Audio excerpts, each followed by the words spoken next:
জুলাই সনদ বাস্তবায়নের পদ্ধতি নিয়ে সুপারিশ জমা আজ। আদেশ জারির পর গণভোট 9 মাসে বাস্তবায়ন করবে আগামী সংসদ।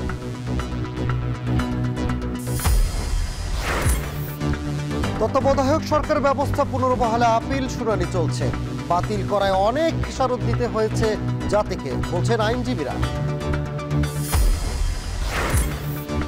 19 বছরেও আওয়ামী লীগের লগি বৈঠা হামলার বিচার হয়নি। ধরাছোঁয়ার বাইরে পিটিয়ে হত্যার অভিযুক্তরা।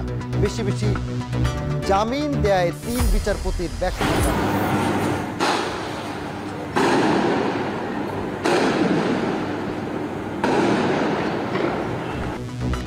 চট্টগ্রামে ব্যানার লাগানো নিয়ে যুব দলের দুপক্ষের সংঘর্ষে একজন নিহত, গুলিবিদ্ধ 8 জন। নড়াইলে প্রতিপক্ষের হামলায় স্বেচ্ছাসেবক দল নেতা নিহত। এবং নিউ ইয়র্কের মেয়র নির্বাচনে আগাম ভোটে এগিয়ে মামদানি। বার্নি স্যান্ডার্সের সমর্থন প্রশংসায় ভাসালেন ইলন মাস্ক।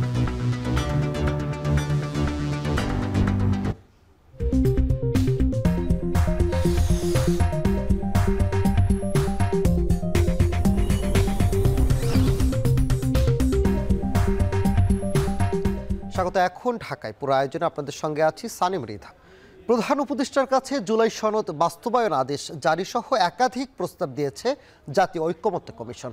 আজ উপদেষ্টা পরিষদে প্রস্তাবটি উত্থাপন করার কথা রয়েছে। গতকাল রাষ্ট্রীয় অতিথি ভবন যমুনায় প্রধান উপদেষ্টা ডক্টর মোহাম্মদ ইউনূসের সভাপতিত্বে জাতীয় ঐক্যমত্য কমিশনের সমাপনী বৈঠক অনুষ্ঠিত হয়।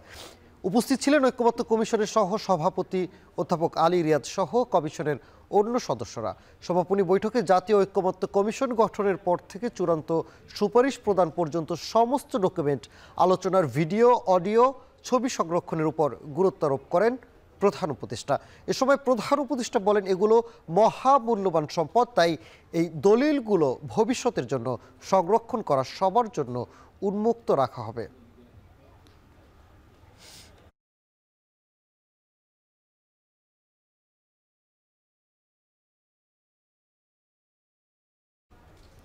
প্রধান উপদেষ্টার কাছে আজ জুলাই সনদ বাস্তবায়নের পদ্ধতিটি সুপারিশ জমা দিতে যাচ্ছে ঐক্যমত্য কমিশন। এর বিস্তারিত জানাতে প্রধান উপদেষ্টার বাসভবন যমুনার সামনে থেকে যুক্ত হচ্ছে সহকর্মী আজহার লিমন। লিমন, জানাবেন যে সনদ কিভাবে বাস্তবায়ন হবে, সুপারিশে এ নিয়ে কি কি প্রস্তাব থাকছে বলে আপনি জানতে পেরেছেন?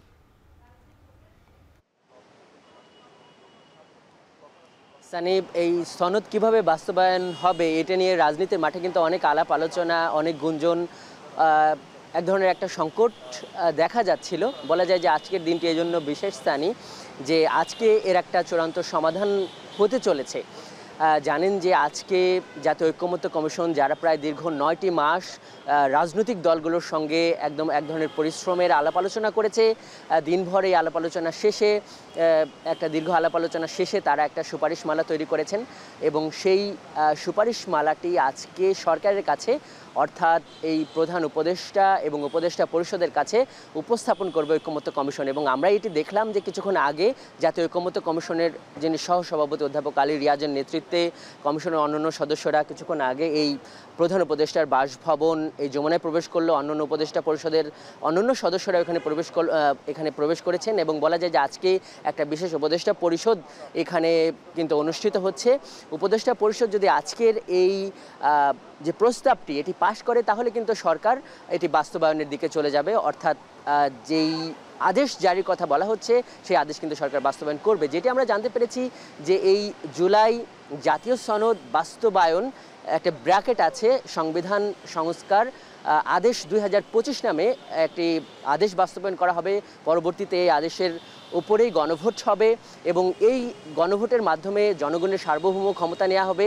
যেই কারণে এই জুলাই জাতীয় সনদে যে একটা সংবিধানের যে মৌলিক দিকসহ একটা অনেক গুরুত্বপূর্ণ যে পরিবর্তন, সেই পরিবর্তনের ক্ষমতা পেয়ে যাবে এবং এটির কিছু এখনই বাস্তবায়ন হয়ে যাবে, অর্থাৎ এই সরকারের আমলে। এবং পরবর্তী যে পার্লামেন্ট, সেই পার্লামেন্ট বা সংসদ এই আদেশ বাস্তবায়নের জন্য কিন্তু এক ধরনের দায়বদ্ধ থাকবে। আমরা যেটি জানতে পেরেছি যে পরবর্তী যে পার্লামেন্ট সেটি একটা বিশেষ চরিত্রের পার্লামেন্ট হবে। এর আসলে এই গণপরিষদের মতো একটা ক্ষমতা থাকবে এই আদেশগুলো বাস্তবায়নের জন্য। একই সঙ্গে পার্লামেন্ট বা জাতীয় সংসদের যে দৈনন্দিন যে ক্ষমতা, অর্থাৎ আইন প্রণয়নের কাজও তারা করবে। কিন্তু এই যে জুলাই সনদ বাস্তবায়নটা 270 দিনের মধ্যে, অর্থাৎ 9 মাসের মধ্যে এটি করতে হবে।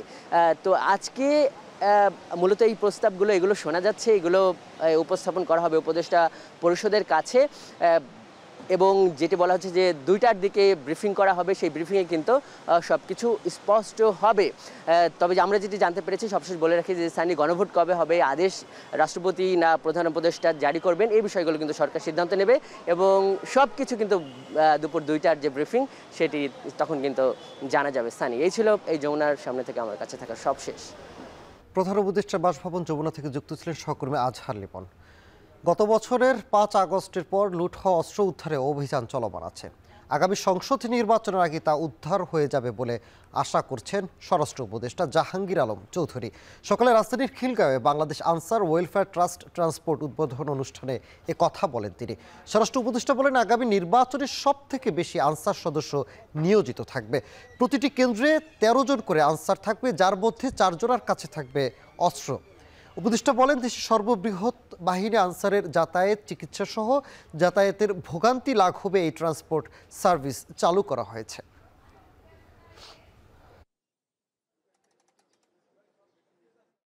এই বাহিনীতে টোটাল 13 জন সদস্য এবার নিয়োজিত থাকবে। এই 13 জনের ভিতরে 3 জনের কাছে থাকবে হাতিয়ার, আর 10 জন থাকবে যারা আনাম। এর ভিতরে 6 জন থাকবে পুরুষ, 4 জন থাকবে মহিলা। অস্ত্র সবসময় কিছু বাইরে থাকে, এবং এই বাহিনীগুলি ডেইলি কিন্তু উদ্ধার করতেছে। গত পরশু দেখছেন যে 8টা হাতিয়ার উদ্ধার হয়েছে। এরকম উদ্ধার হতেই থাকবে, এবং ইলেকশন যতই ঘনে আসবে উদ্ধার আরো বাড়তে থাকবে, এবং একসময় দেখবেন যে বাইরের কোনো হাতিয়ার নেই। তত্ত্বাবধায়ক সরকার ফেরাতে আপিলের শুনানি 4র্থ দিনের মতো চলছে। এ নিয়ে আরও জানাতে সুপ্রিম কোর্ট থেকে যুক্ত হয়েছেন সহকর্মী জাহিদ হাসান। জাহিদ, জানাবেন যে আপিল শুনানি এখন কোন পর্যায়ে রয়েছে?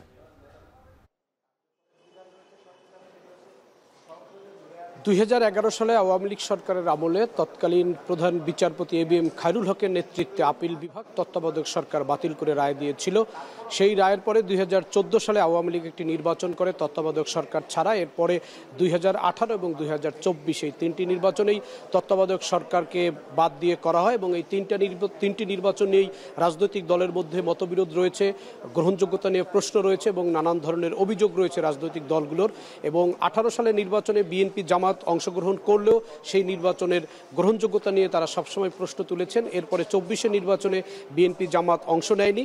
এরকম 3টি নির্বাচন হয়েছে আওয়ামী লীগ সরকার আমলে তত্ত্বাবধায়ক সরকার বাতিল করে দেওয়ার পরে। এবং 2024-এর 5 আগস্টে শেখ হাসিনা সরকারের পতন হওয়ার পরে আগস্ট মাসেই নাগরিক কমিটি সুজনের পক্ষ থেকে একটি রিট করা হয়। সেই রিটে তত্ত্বাবধায়ক সরকার ফিরিয়ে আনার জন্য আপিল করা হয়। সেই আপিল শুনানিতে হাইকোর্ট তত্ত্বাবধায়ক সরকার ফিরিয়ে দেয়। এরপরে সেই রায়ের বিরুদ্ধে আপিল বিভাগে আপিল করা হয়, এবং এই রিটে বিএনপি জামায়াত সহ 5টি পক্ষ শুনানি করেছিল, এবং আইনজীবীরাও স্বতন্ত্রভাবে শুনানি করেছিলেন। সেই শুনানিতে আজকে জামায়াতের পক্ষ থেকে শিশির মনির তিনি শুনানি করেছেন, এবং জামায়াতের পক্ষ থেকে তিনি তার যুক্তিতর্ক উপস্থাপন করেছেন আদালতের সামনে। প্রধান বিচারপতির নেতৃত্বে 7 সদস্যের যে আপিল বেঞ্চ, পূর্ণাঙ্গ আপিল বিভাগের যে বিচারপতিদের যে বেঞ্চ, সেই বেঞ্চে এটি শুনানি হয়েছে। সেখানে যেটি তাদের মূল যুক্তি সেটি হচ্ছে যে তত্ত্বাবধায়ক সরকারেই নির্বাচন করার জন্য সবচেয়ে সময় উপযোগী এবং কার্যকরী পদ্ধতি, এবং তত্ত্বাবধায়ক সরকার বাতিল করার কারণে জাতিকে রাজনৈতিকভাবে অনেক খেসারত দিতে হয়েছে, যা ইতিমধ্যেই প্রমাণিত হয়েছে। এবং তত্ত্বাবধায়ক সরকারের যে সবচেয়ে ভালো পদ্ধতি নির্বাচনের জন্য এটি বারবার প্রমাণিত হয়েছে। এটি ছিল মূলত শিশির মনিরের আদালতের কাছে মূল যুক্তিতর্ক এবং আইনি যুক্তিতর্ক। এবং তিনি আরও একটি কথা বলেছেন যে বিগত সরকারের আমলে যে তত্ত্বাবধায়ক সরকার বাতিল করা হয়েছিল তৎকালীন প্রধান বিচারপতির নেতৃত্বে, সেটি একটি ভুল সিদ্ধান্ত ছিল, এবং সেই ভুল সিদ্ধান্তের কারণে রাজনৈতিক দলগুলোর যে অদূরদর্শী সিদ্ধান্ত সেটিরও নানান ধরনের নেতিবাচক দিক প্রতিষ্ঠিত হয়েছে, এটি তিনি বলেছেন। পরবর্তীতে তিনি গণমাধ্যমে বলেছেন যে এই মুহূর্তে তারা তত্ত্বাবধায়ক সরকার ফিরে আসলেও তত্ত্বাবধায়ক সরকার বাস্তবায়ন চায় না জামাত, কারণ তারা মনে করেন যে অন্তর্বর্তীকালীন সরকার যেটি রয়েছে এর অধীনেই এই নির্বাচন হওয়া উচিত, এবং এই নির্বাচন হওয়ার পরে যে সংসদ আসবে সেই সংসদ পরবর্তীতে যে নির্বাচন আয়োজন করবে সেই নির্বাচনের তত্ত্বাবধায়ক সরকার ব্যবস্থা ফিরে আসবে, এবং এর মধ্য দিয়েই তত্ত্বাবধায়ক সরকারের নির্বাচন হবে। এই অন্তর্বর্তী সরকারকালীন যে নির্বাচনের রোডম্যাপ দিয়েছেন এর মাধ্যমে যে নতুন সরকার গঠন হবে সেই সরকারের পরবর্তীতে তত্ত্বাবধায়ক সরকার ফিরে আসুক, এটি হচ্ছে জামাতের চাওয়া। এবং তিনি এর পেছনে যুক্তি হিসাবে দিয়েছেন যে এখন তত্ত্বাবধায়ক সরকার ফিরে আসলে এবং বর্তমান যে রাজনৈতিক পরিস্থিতি রয়েছে তাতে বড় ধরনের রাজনৈতিক জটিলতা হতে পারে, সহিংসতা হতে পারে, এ কারণে আরও একটি বড় ধরনের সংকটে পড়তে পারে দেশ। এই কারণেই মূলত তারা এখন তত্ত্বাবধায়ক সরকারের বাস্তবায়ন চাচ্ছেন না। সানি, তত্ত্বাবধায়ক সরকার ফেরাতে এই মুহূর্তে সুপ্রিম কোর্টে আপিল শুনানি চলছে, সে খবর জানাচ্ছেন সহকর্মী জাহিদ হাসান। নির্বাচন কমিশনের সাথে বৈঠক করছে জামাত ইসলামের প্রতিনিধি দল। অন্যদিকে নানা দাবিতে ইসি কার্যালয় ঘেরাও করছে জাস্টিস অ্যান্ড ডেভেলপমেন্ট পার্টি। এ নিয়ে নির্বাচন কমিশন কার্যালয় থেকে যুক্ত হয়েছেন সহকর্মী তৌহিদুল তারেক। জানাবেন যে কি বিষয় এই মুহূর্তে জামাত বৈঠক করছে আর জাস্টিস অ্যান্ড ডেভেলপমেন্ট পার্টি কেন ঘেরাও কর্মসূচি দিয়েছে? জি, আপনার সবশেষ প্রশ্নটি দিয়ে শুরু করতে চাই। এখানে জাস্টিস অ্যান্ড ডেভেলপমেন্ট পার্টি নয় শুধু, আরও বেশ কয়েকটি দল, যে দল কয়েকটি মিলে আসলে তৈরি করেছে রাজনৈতিক দল নিবন্ধন আইন সংশোধন আন্দোলন নামে একটি সংগঠন, যারা আসলে আজকে এখানে অবস্থান করছেন। এবং তাদের যে মূল দাবি, সেখানে তিনটি দাবি রয়েছে। প্রথম দাবিটি হচ্ছে বদিউল আলম মজুমদারের নেতৃত্বে গঠিত সংস্কার কমিশনের প্রস্তাব অনুযায়ী রাজনৈতিক দল নিবন্ধন আইন বাস্তবায়ন এবং বৈষম্যমূলক বর্তমান নির্বাচন কমিশনের পদত্যাগ দাবি করছেন তারা। এবং সবশেষ সারা বছর নিবন্ধন আবেদন গ্রহণের ব্যবস্থা চালু করার যে দাবি, সেটি তারা এই আজকের কর্মসূচিতে তুলে ধরছেন।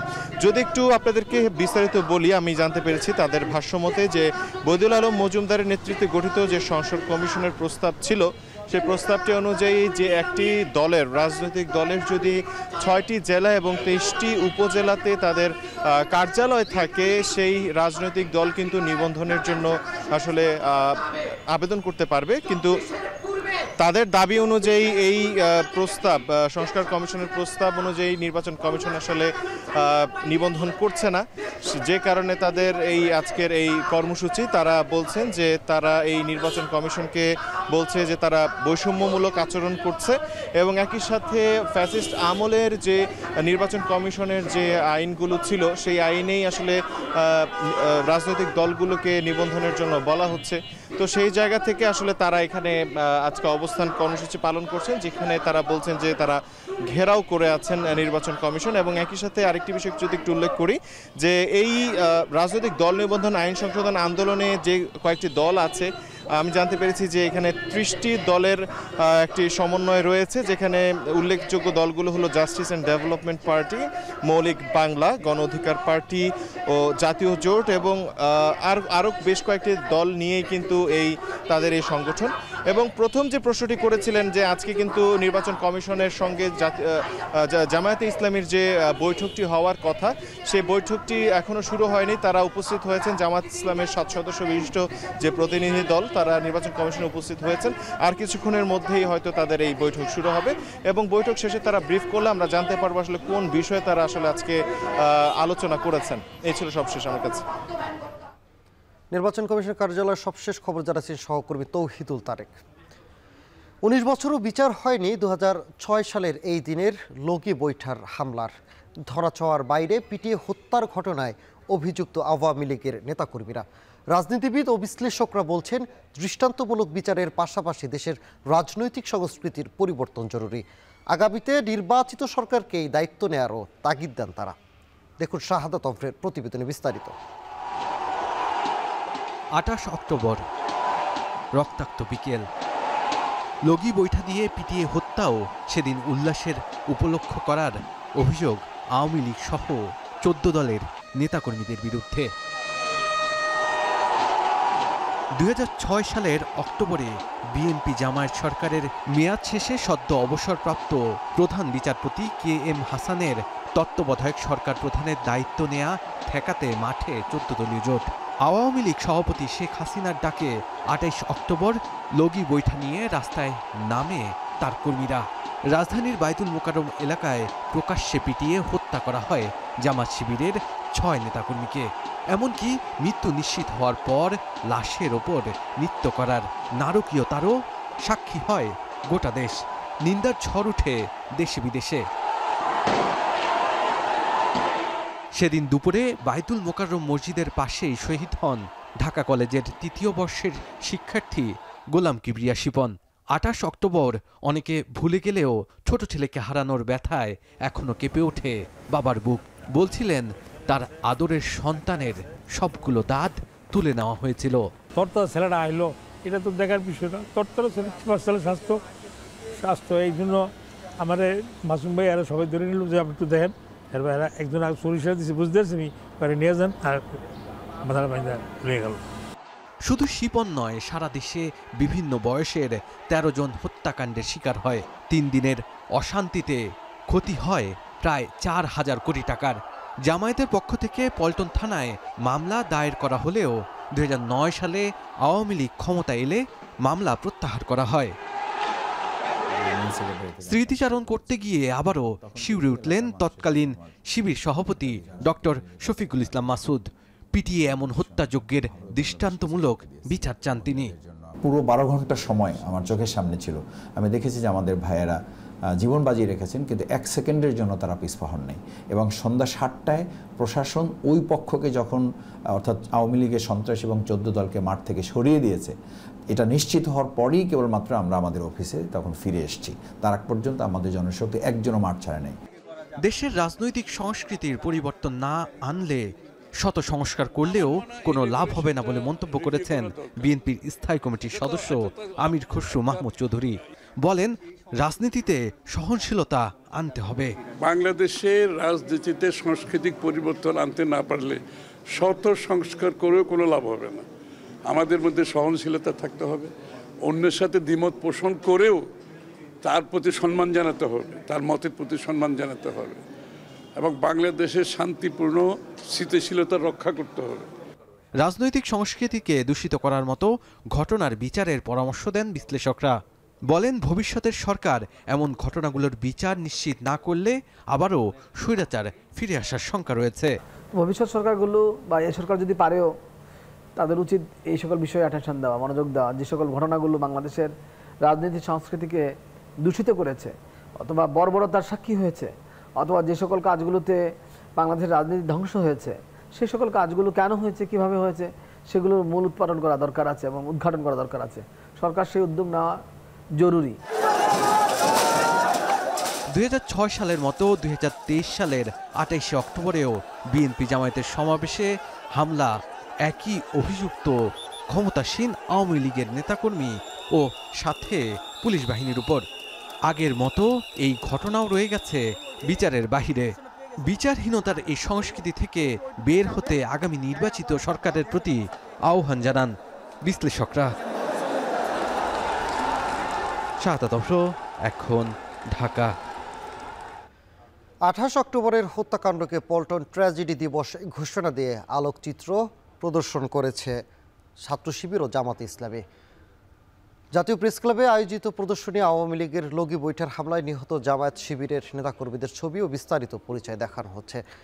স্থান পেয়েছে সেদিনের হামলা আহতদের ছবি। সাধারণ দর্শনার্থীরা সকাল থেকেই ভিড় করছেন প্রদর্শনীতে। এসেছেন জামায়াত ও শিবিরের নেতৃবৃন্দ। বলেন, সেদিনের নারকীয় হত্যাকাণ্ডে পল্টনে মোট ১৫ জনকে প্রকাশ্যে পিটিয়ে হত্যা করা হয়, যাদের বিচার করতে দেয়নি আওয়ামী লীগ। অন্তর্বর্তী সরকারের কাছে পল্টন হত্যাকাণ্ডের দৃষ্টান্তমূলক শাস্তি ও নিহতদের পরিবারকে ক্ষতিপূরণের দাবি জানান জামায়াত নেতারা। এই ধরনের একটা জঘন্য হত্যাকাণ্ড, এই হত্যাকাণ্ডের বিচার হওয়া উচিত এবং বিচারের জন্য এই মামলাটি আবার পুনরুজ্জীবন দরকার। প্রয়োজনে ট্রাইব্যুনালে, যেটা আইসিটিতে মামলা হওয়া উচিত এবং আইসিটি এটার বিচার আওতায় নিয়ে আসা দরকার। সরকারের এক্ষেত্রে ইনিশিয়েটিভ নেওয়া উচিত। শহীদ এবং আহত যারা, তাদের পরিবারকে ক্ষতিপূরণ দেওয়া উচিত অন্তর্বর্তীকালীন সরকারের।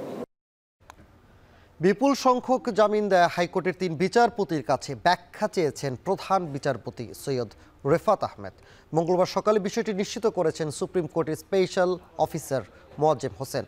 হাইকোর্ট বিভাগের এই 3 বিচারপতি হলেন বিচারপতি আবু তাহের সাইফুর রহমান, বিচারপতি মোস্তফা জামান ইসলাম ও বিচারপতি জাকির হোসেন।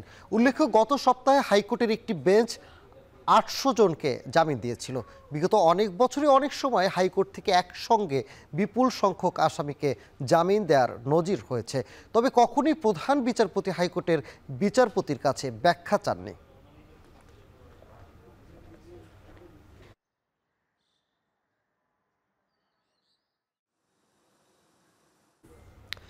চট্টগ্রামের বাকুলিয়ায় আবারও গোলাগুলির ঘটনা ঘটেছে। এবার হত্যাকাণ্ডের শিকার স্থানীয় যুবদল কর্মী সাজ্জাদ। সোমবার রাত 12টায় এই ঘটনায় গুলিবিদ্ধ হন আরও 12 জন। স্বজনদের অভিযোগ, স্থানীয় আওয়ামী লীগ থেকে বিএনপিতে সক্রিয় এক সন্ত্রাসী বাহিনী পরিকল্পিতভাবে এই হত্যাকাণ্ড চালিয়েছে। এলাকায় মেয়রের পোস্টার ব্যানার লাগানো নিয়ে এই ঘটনা ঘটেছে এমন অভিযোগ উঠলেও ডাক্তার শাহাদাতের দাবি, তিনি এসব সরানোর পাশাপাশি হামলাকারীদের ধরতে পুলিশকে অনুরোধ করেছিলেন। বিস্তারিত থাকছে প্রতিবেদনে। চট্টগ্রামের বাকলিয়া এক্সেস রোডে সোমবার রাত 12টার দিকে মুহুর্মুহু গুলির শব্দ। থেমে থেমে কেঁপে উঠছে আশপাশ। এলাকায় ছড়িয়ে পড়ে চাপা আতঙ্ক। স্থানীয় একজনের ধারণ করা ভিডিওতে ধরা পড়ে সেই ভীতিকর মুহূর্ত। গোলাগুলির ঘটনায় গুলিবিদ্ধ হন যুবদল কর্মী মোহাম্মদ সাজ্জাদ সহ আরও অন্তত 11 জন। হাসপাতালে আনার পথে মারা যান সাজ্জাদ। স্বজনের অভিযোগ, স্থানীয় বোরহানুদ্দিন ও সোহেল গ্রুপের অন্তত 15 থেকে 20 জন হেলমেট পরে এই হামলা চালায়, যারা আগে থেকে ওঁত পেতে অবস্থান নিয়েছিল আশপাশের কয়েকটি ভবনে। এ সময় পুরো এলাকায় ছিল না বিদ্যুৎ। খুব কাছের থেকে গুলি করছে। সাইলেন্ট গুলি। আপনি কি আগে কেউ হত্যার হুমকি টুমকি দিয়েছিল? না না, এর সাথে কোনো কারোর সাথে দ্বন্দ্ব নাই, কোনো কিছু নাই। সে একটাই এই আমাদের যুবদলের বাসাবের গ্রুপ করে এই ছাত্রদলের জুম্মা হাব্বে বাকুলিয়া থানা পথপ্রার্থী। স্বজনেরা জানান, নিহত সাজ্জাদ নগর যুবদলের বিলুপ্ত কমিটির সাবেক সাংগঠনিক সম্পাদক এমদাদুল হক বাদশার অনুসারী। এলাকায় মেয়র ডাক্তার শাহাদাত হোসেনের পোস্টার লাগানো ঘিরে বাকবিতণ্ডায় হত্যাকারীদের টার্গেট হন সাজ্জাদ। তার বাবার অভিযোগ, হামলাকারীরা আগে আওয়ামী লীগের রাজনীতিতে জড়িত থাকলেও এখন বিএনপিতে সক্রিয়। বোরহানুদ্দিন আর তার নাম কি সোহেল, এরা আগে ছাত্রলীগ করতো, তাঁতি লীগ করতো, এদের যুবলীগের ইয়ে আছে, এরা আওয়ামী লীগের অনুসারী পদপদবী আছে, কিন্তু এরা এখন বিএনপির অনুসারী নিতেছে। বিএনপির ছেলেদেরকে মেয়েরা এরা চাইতেছে এখানে গদপাতার হওয়ার জন্য। মঙ্গলবার সকালে নিহতের মরদেহ দেখতে চট্টগ্রাম মেডিকেল কলেজ হাসপাতালে আসেন মেয়র ডাক্তার শাহাদাত হোসেন। তার অভিযোগ, হামলাকারীরা ওই এলাকার চিহ্নিত সন্ত্রাসী গ্রুপ, যারা আগে আওয়ামী ছত্রছায়া থাকলেও এখন তার ছবি ব্যবহার করে নগরের বিভিন্ন স্থানে ব্যানার পোস্টার লাগিয়ে প্রভাব বিস্তারের পায়তারা করছে। ওই গ্রুপ হচ্ছে সন্ত্রাসী গ্রুপ। এরা আগে ছাত্রলীগ যুবলীগ করত, তারা আজকে এখানে এসে কারো না কারো শেল্টারে আছে। তা আমি ইতিমধ্যেই বাকলিয়া থানার ওসিকে আমি কিন্তু বলেছি, এই যে বিশেষ করে বোরহান যে ছেলেটা, বোরহান এবং সোহেল সহ যে ছেলেগুলোকে গ্রেপ্তার করার জন্য আমি এই 1 সপ্তাহ আগে বলেছি, 1 সপ্তাহ 10 দিন আগে বলেছি। এই ঘটনায় আরও 11 জন ছররাগুলিতে আহত হয়ে চট্টগ্রাম মেডিকেল কলেজ হাসপাতালে ভর্তি হন। একজন ছাড়া প্রাথমিক চিকিৎসা নিয়ে রাতেই ঘরে ফিরেন 10 জন। আহতদের দাবি, ফুটবল খেলতে যাওয়ার সময় তাদের লক্ষ্য করে অতর্কিত গুলি ছোড়া হয়। আমরা খেলার জন্য যাচ্ছি, তখন এতটুকু আমাকে গুলি করছে, আরেকজন গুলি করছে, জায়গায় মারা গেছে। পুলিশ জানিয়েছে, এই ঘটনার পর এলাকায় পরিস্থিতি নিয়ন্ত্রণে তাদের টহল বাড়ানো হয়েছে। জড়িতদের ধরতে অভিযান চালাচ্ছে তারা। অ্যারেস্ট অভিযানের আমরা চেষ্টা করছি, ঠিক আছে। ঘটনার সাথে সাথে তো সবাই সরে গেছে, ঠিক আছে, দেখা যাচ্ছে। এর আগে গত মার্চে বাকলিয়া এক্সেস রোডে প্রাইভেট কারে সন্ত্রাসী সাজ্জাদ বাহিনীর ব্রাশ ফায়ারে জোড়া খুনের ঘটনা ঘটে। ফয়সাল করিম, এখন চট্টগ্রাম। এদিকে নড়াইলে মাদক ব্যবসায় বাধা দেয় স্বেচ্ছাসেবক দলের ইউনিয়ন সদস্য সচিব মাসুদ রানা শেখকে কুপিয়ে হত্যা করেছে মাদক কারবারিরা। নিহত মাসুদ কালিয়া উপজেলার ইউনিয়নের স্বেচ্ছাসেবক দলের সদস্য সচিব। সোমবার রাত 9টার দিকে হামলার শিকার হন মাসুদ। সংকটাপন্ন অবস্থায় তাকে খুলনা মেডিকেল কলেজ হাসপাতালে নেওয়া হলে সেখানে সকালে মারা যান তিনি। নিহতের ভাই ওমর সানি জানান, এলাকায় মাদক ব্যবসার প্রতিবাদ করায় তিনি মাদক কারবারি সুজন খান সঙ্গে মাসুদ রানার বিরুদ্ধে দেখা দেয়। এরই জেরে গতকাল বাড়ি ফেরার পথে সুজন খান নেতৃত্বে কয়েকজন মাসুদকে এলো পাতাড়ে কুপিয়ে জখম করে। এই ঘটনা তদন্ত করে দেখা হচ্ছে বলে জানিয়েছে কালিয়া থানার ভারপ্রাপ্ত কর্মকর্তা আব্দুল আল মামুন। সাভারে সিটি ইউনিভার্সিটির সংঘর্ষের ঘটনায় এখন পর্যন্ত কোনো পক্ষই মামলা করেনি। ক্যাম্পাস জুড়ে বিরাজ করছে শুনশান নীরবতা। এদিকে 4 নভেম্বর পর্যন্ত বিশ্ববিদ্যালয়ের সকল একাডেমিক কার্যক্রম বন্ধ ঘোষণা করে দেয় নির্ধারিত সময়ের আগে হল ছেড়ে চলে গেছেন শিক্ষার্থীরা। গতকাল সন্ধ্যা ৬টার মধ্যে শিক্ষার্থীদের হল ত্যাগের নির্দেশ দেওয়া হয়। এর আগে আলোচনার মাধ্যমে সমঝোতা এবং ক্ষতিপূরণের প্রতিশ্রুতিতে আটকদের বিশ্ববিদ্যালয় কর্তৃপক্ষের কাছে হস্তান্তর করা হয়। এদিকে সিটি ইউনিভার্সিটিতে হামলার সময় ড্যাফোডিল ইন্টারন্যাশনাল ইউনিভার্সিটির ১১ শিক্ষার্থী আটকের বিষয়ে আজ সংবাদ সম্মেলন করবে ড্যাফোডিল বিশ্ববিদ্যালয় কর্তৃপক্ষ।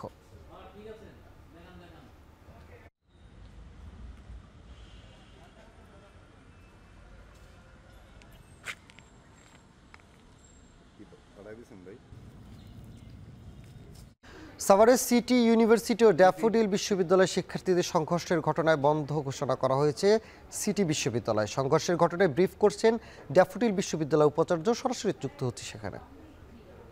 পরবর্তীতে ড্যাফোডিলের শিক্ষার্থীদের হোস্টেল ব্যাচেলর প্যারাডাইসে সংঘবদ্ধভাবে হামলা চালানো হয় ২৬শে অক্টোবর রাত ৯টার দিকে এবং পথে ঘাটে যেখানেই সম্ভব শিক্ষার্থীদের আটক করে জিম্মি করা হয়।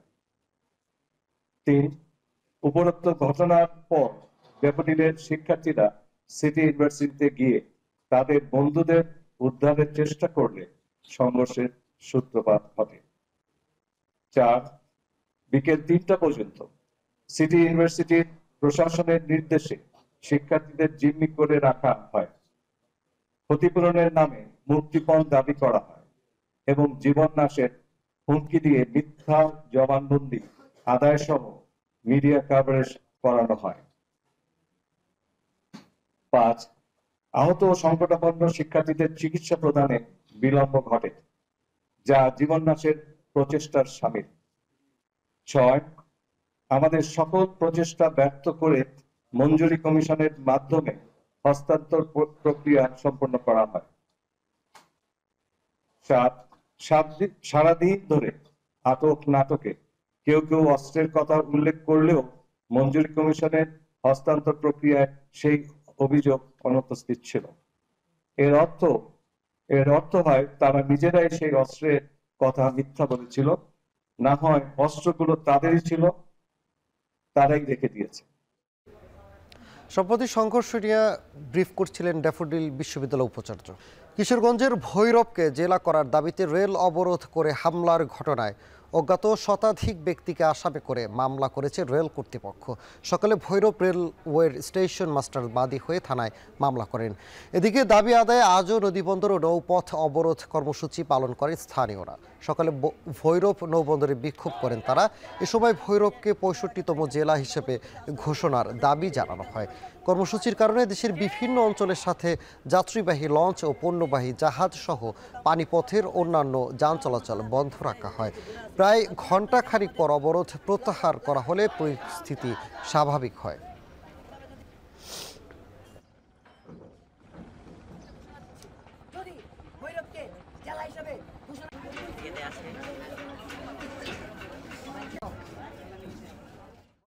চট্টগ্রামে চলন্ত ট্রাকে পণ্যবাহী ট্রেনের ধাক্কা লেগে মারাত্মক দুর্ঘটনা ঘটেছে। এ সময় নিহত হয়েছেন একজন। একটি বগি লাইনচ্যুত হয়ে বন্ধ রয়েছে পণ্যবাহী ট্রেন চলাচল। এ নিয়ে বিস্তারিত জানাতে পাহাড়তলী থেকে যুক্ত হয়েছে সহকর্মী শোয়েব রহমান। শোয়েব, জানাবেন যে পণ্যবাহী ট্রেন চলাচল স্বাভাবিক হতে কত সময় লাগতে পারে? সানি, যে দুর্ঘটনা ঘটেছে সেই দুর্ঘটনাটি মূলত ভোর ৪টা ১৭ মিনিটের দিকে ঘটে এবং এরপরেই কিন্তু রেলওয়ের কর্মকর্তারা এসে দুর্ঘটনা কবলিত ট্রেন উদ্ধার এবং লাইনকে সচল করার জন্য কার্যক্রম শুরু করেছেন। আমরা কিছুক্ষণ আগে এই ঘটনায় যে তদন্ত কমিটি গঠিত হয়েছে সেই তদন্ত কমিটির আহ্বায়কের সাথে কথা বলেছি। তিনি যেটি জানিয়েছেন যে রেল লাইনটি পুরোপুরি ক্লিয়ার করতে বা উদ্ধার কার্যক্রম শেষ করে রেল লাইন চালু করতে বেলা ২টা থেকে ২টা ২.৫টা পর্যন্ত সময় লাগতে পারে। তবে এরই মধ্যে আমরা দেখতে পাচ্ছি যে রিলিফ ট্রেন এসে সেটি কিন্তু উদ্ধার কার্যক্রম শুরু করেছে। তবে এখানে রেলের যে ইঞ্জিনটি ছিল সেই ইঞ্জিনটি কিন্তু পুরোপুরি উল্টে গিয়ে রেল লাইন থেকে বেশ খানিকটা দূরে ছিটকে পড়েছে এবং সেই সাথে একটি বগিও কিন্তু উল্টে গেছে।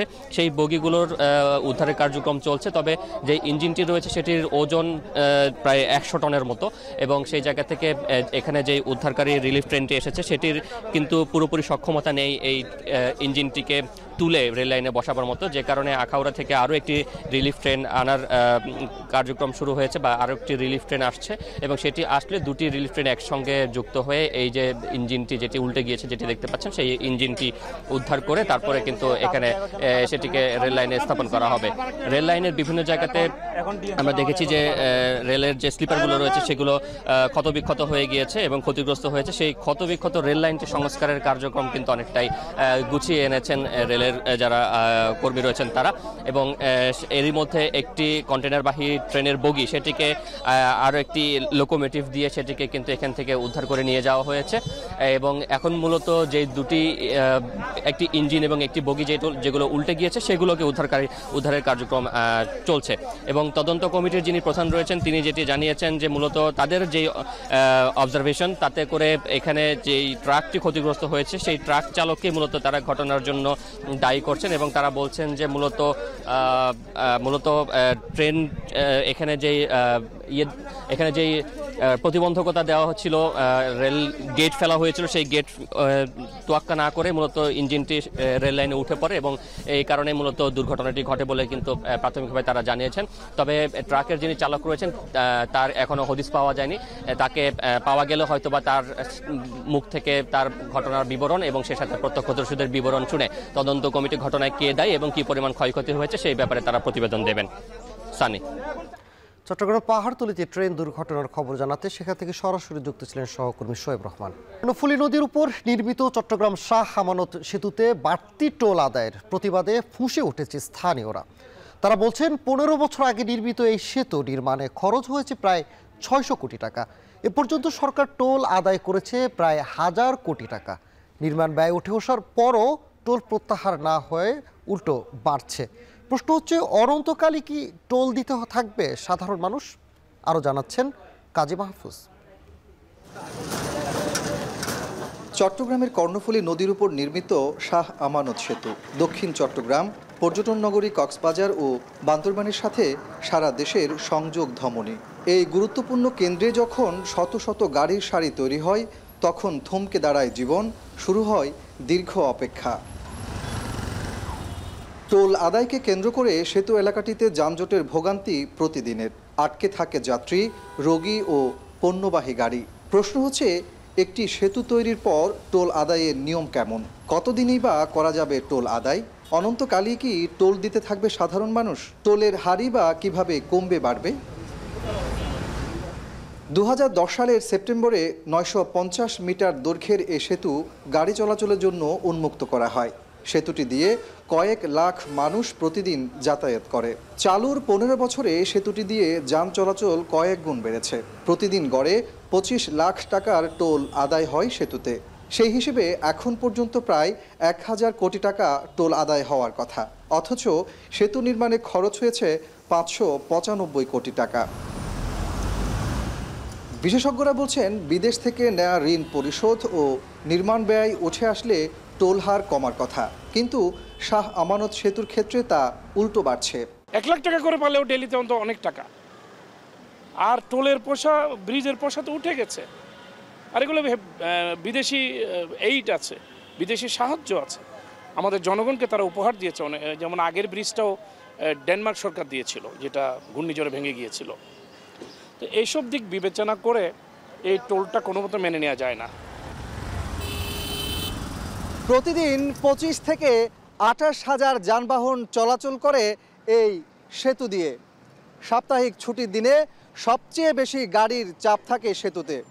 স্থানীয়দের অভিযোগ, টোল আদায়ের কারণে প্রতিদিন এই সেতুতে যানজট তৈরির পাশাপাশি যারা শহরে যাতায়াত করে তাদের গুনতে হয় বাড়তি অর্থ। সেতুটি টোলমুক্ত করার দাবিতে ইতোমধ্যে মানববন্ধন, বিক্ষোভ সমাবেশ সহ সংবাদ সম্মেলন করেছে স্থানীয়রা। তাদের মতে আইন অনুসারে শাহ আমানত সেতু টোলমুক্ত করা সম্ভব।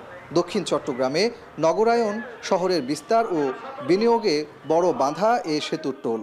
দৈনন্দিন জীবনে চলার পথে যদি প্রতিদিন আমাদেরকে একটা পরিবারকে একাধিকবার টোল দিতে হয়, তাহলে এটা কি আমাদের সংবিধান বিরোধী নয়? এটা কি অন্যায় নয়?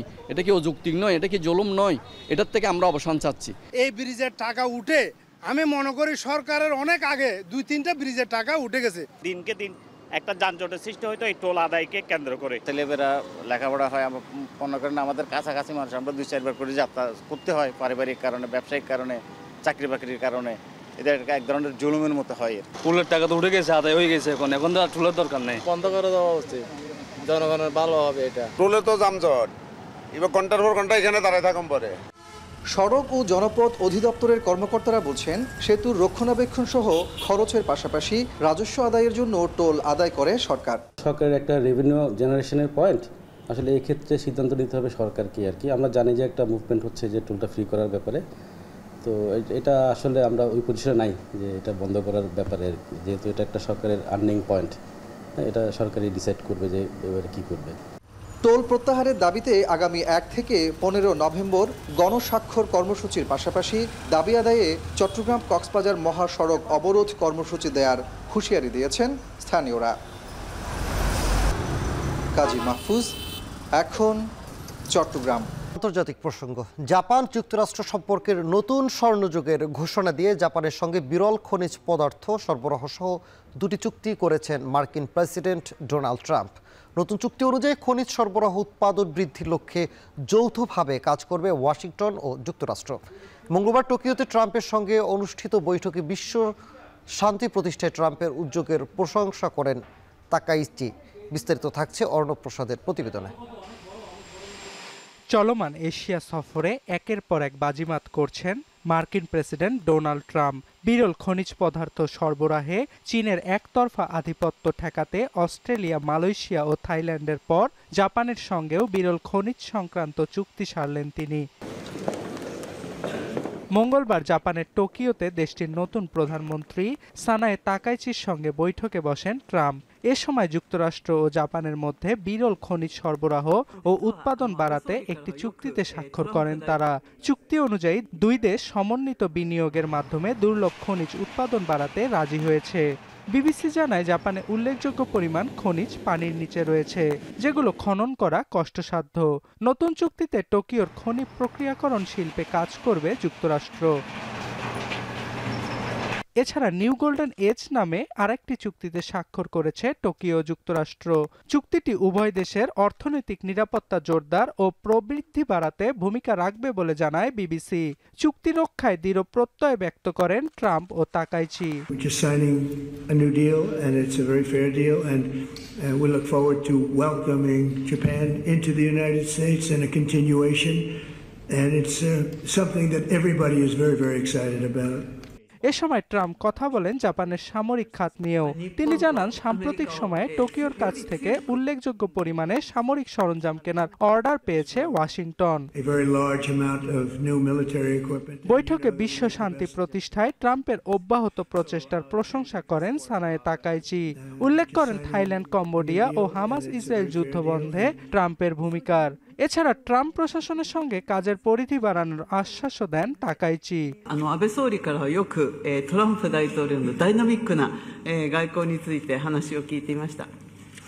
タイとカンボジアの停戦に成功し、トランプ大統領はまずアジアの平和に貢献をされました。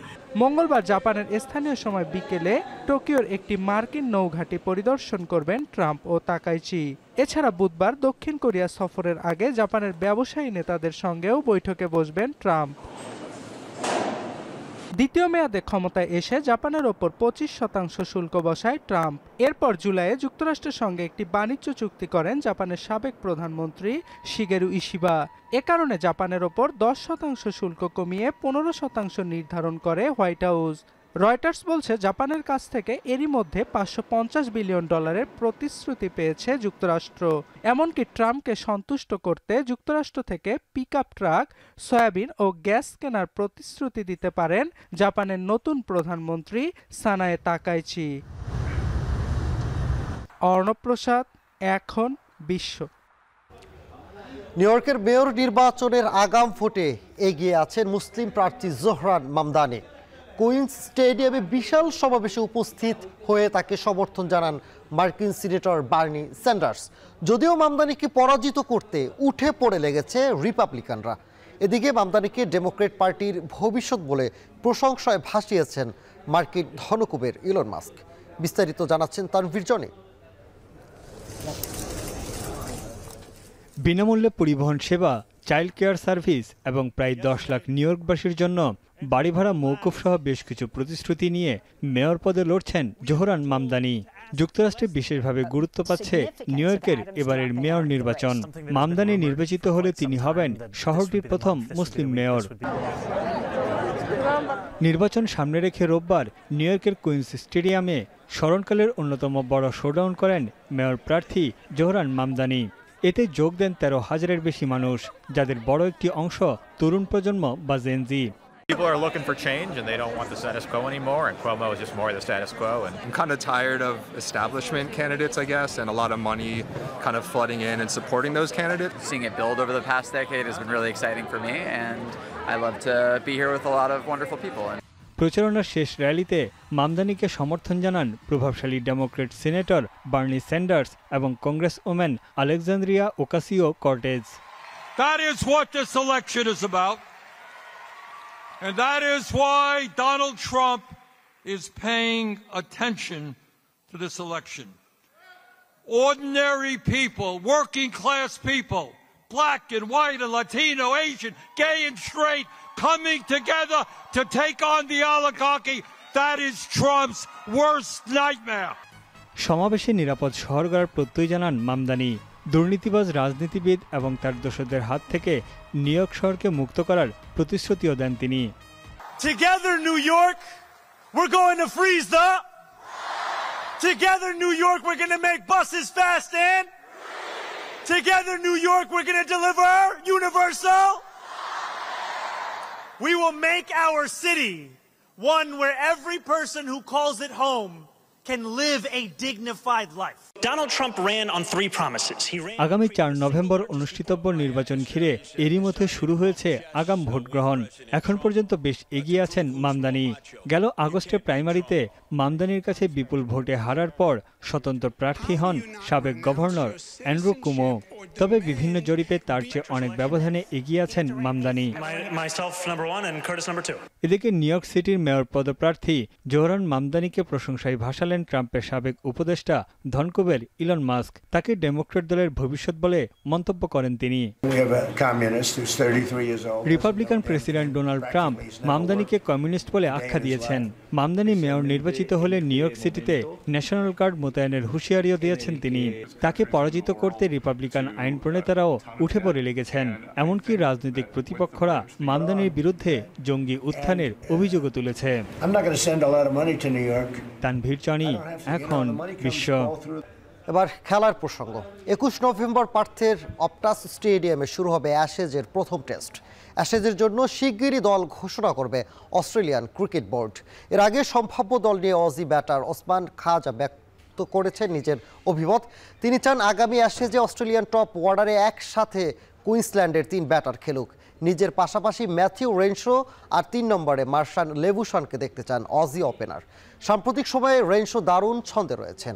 ভারতের বিপক্ষে রানের দেখা পর পাশাপাশি তাসমানিয়াদের বিপক্ষে 100 রানের দেখা পেয়েছেন তিনি। খাজা মনে করেন অস্ট্রেলিয়ার হয়ে ফেরার জন্য সম্পূর্ণভাবে প্রস্তুত রেনশো। সাথে লাবুশনকে নিয়েও আশাবাদী অজি এই ব্যাটার।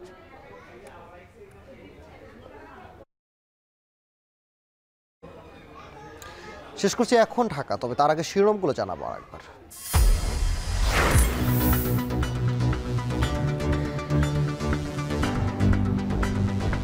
জুলাই সনদ বাস্তবায়নের পদ্ধতি নিয়ে সুপারিশ জমা আজ। আদেশ জারির পর গণভোট 9 মাসে বাস্তবায়ন করবে আগামী সংসদ। তত্ত্বাবধায়ক সরকার ব্যবস্থা পুনর্বহালে আপিল শুনানি চলছে। বাতিল করা অনেক খেসারত দিতে হয়েছে জাতিকে, বলছেন আইনজীবীরা। 19 বছরেও আওয়ামী লীগের লগি বৈঠা বিচারের হয়নি। ধরাছোঁয়ার বাইরে পিটিয়ে হত্যায় অভিযুক্তরা। বেশি বেশি জামিন দেয় 3 বিচারপতির ব্যাখ্যা দাবি।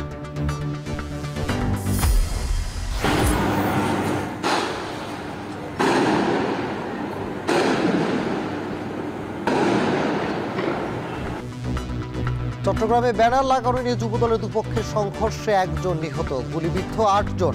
নড়াইলে প্রতিপক্ষের হামলায় স্বেচ্ছাসেবক দল নেতা নিহত। এবং নিউ ইয়র্কের মেয়র নির্বাচনে আগাম ভোটে এগিয়ে মামদানি। বার্নি স্যান্ডার্সের সমর্থন প্রশংসায় ভাসালেন ইলন মাস্ক।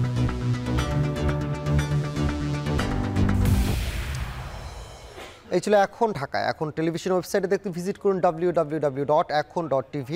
এছাড়া ফেসবুকে দেখতে ভিজিট করুন facebook.com/tv.ekhon এবং ইউটিউবে দেখতে ভিজিট করুন youtube.com/c/ekhon tv।